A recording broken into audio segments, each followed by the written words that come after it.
Chris and Phil, why did you want to make this movie? We love Miles Morales. We thought that was an amazing way to tell the Spider-Man story. We fell in love with the book, and when Sony came to us and said, you know, we want to do an animated Spider-Man movie, we said, we'll do it, but it has to be Miles. Yep. And we started, yeah, give it up for Miles Morales. It's amazing. Woo! And then we got sort of carried away, and it kind of grew from there. The whole idea is, how do we tell this story in a refreshing way? How do we tell it through somebody else's experience? How do we put a new spin on it? And Miles is a great start.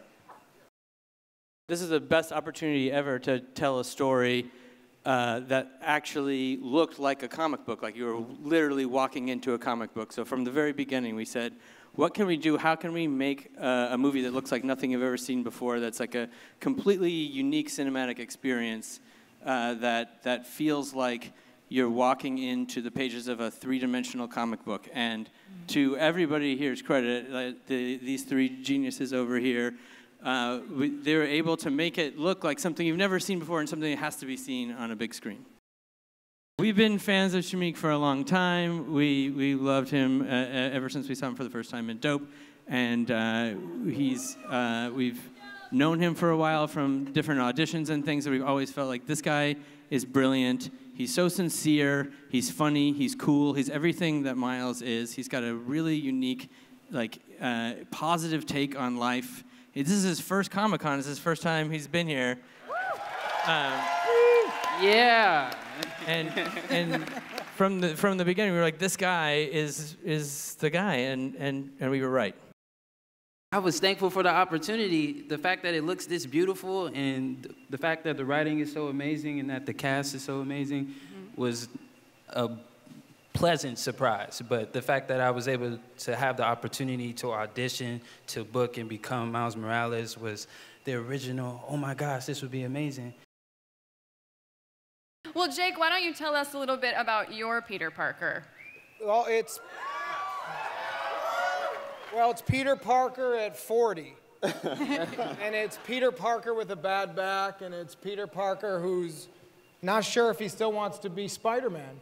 And what it means to be, you know, what it means to be Spider-Man after the excitement of being Spider-Man. He meets Miles in this movie, and Miles needs him to be a mentor and needs things from him, but he doesn't see himself as a mentor or a teacher, and he doesn't want to be. But he sees something really special in this guy, and it reminds him of what he loves about having those powers. Miles just needs a teacher. He doesn't really want to be Spider-Man. He doesn't want this extra responsibility. You know, he's just trying to go to school like a normal kid, middle school. All of a sudden, he bit by this spider, and he got these powers, and now people trying to kill him. And he has this duty of saving multiple universes. And now I meet this Spider-Man, and I'm like, hey, dude, you need to teach me. No. I don't need to teach you. Why not? Go away, kid. Dude, I really need you to help me save the world. Not now. And I think Peter is... And scene. Just not now. Really? Not now, on your own time. No, Miles. And I think Peter's in a situation where he sees this kid asking something from him, and he doesn't want to give it to him. But he's so persistent.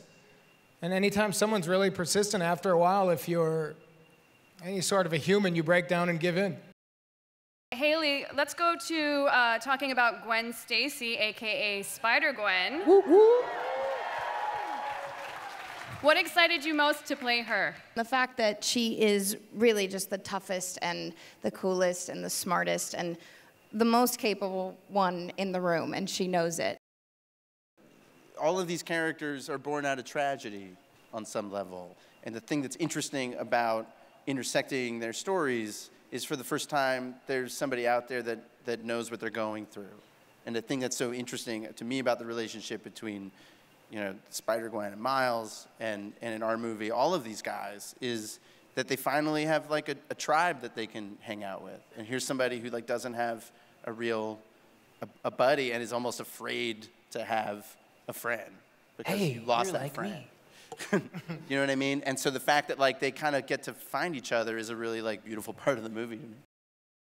Well, as far as style, you know, a lot of it, you know, starts with Phil and Chris, you know, and this whole approach to the movie, which is that we're trying to push every aspect of this in a way that you haven't seen before, you know, and we're being challenged every day to think of ways to tell this story in a way that that you haven't seen before. And then as far as, you know, the characters, it really starts with the book, you know, like the book, the heart of the book is Miles and his family and their relationship, and that's the heart of the movie. It's a really ambitious movie. It's probably the most ambitious thing about it is that it introduces a whole new version of Spider-Man. I mean, comics fans, you know, most of you guys, you've known Miles for a while, but the world at large doesn't really know him and doesn't really have experience of a different character kind of bearing this mantle. And the fascinating thing about it to me is that, you know, the same things that applied to Peter Parker, with great power comes great responsibility. Those same ideas transfer onto another character who couldn't be more different than Peter in so many ways, and yet the strength of the original idea of the character still holds firm. It's still Spider-Man. What we're really trying to achieve, too, was just an interpretation of a comic book that actually made it on screen and felt cinematic, but still was beholden to the original source material, which was a comic. Where did you get the inspiration for this new approach? I literally torn from the pages of the comics. I mean, That's awesome. 100%. And then it was just a matter of looking at, you know, the process that we go through to make these movies and see how visually you could translate that flat medium into a three-dimensional space and project it and still feel, you know, the scope of a large film, but also the intimacy of the page and the panel on the page. One of the greatest strengths of comics is that it manages to encapsulate in one image a really succinct, powerful story point or motion or action, and in our process of animation, we really tried to achieve that same feeling. Miles' story takes place in an alternate dimension to our own. The Spider-Verse is basically, you know, all of these alternate ways of telling this story and all of these different people that experience it. And the thought of this movie was, what if those different stories intersected? And what would it do? How would it shake them up? What would happen if these people met? And I think that's like the power of this character, is that we've told his story so many different ways. And like Shameik says, anyone could be behind that mask. And we can all imagine ourselves behind that mask. I think that's the cool thing about Spider-Man. And it's the interesting thing about comics culture and the fact that there's so many of these movies, that the story keeps getting told. And each time, the differences and variations in the ways that it gets told, those are really interesting to us. Well, it looks absolutely amazing. Thank you guys so much for sharing that with us here at Comic-Con. Big round of applause for our panelists, guys. Thank you guys so much. So looking forward to this.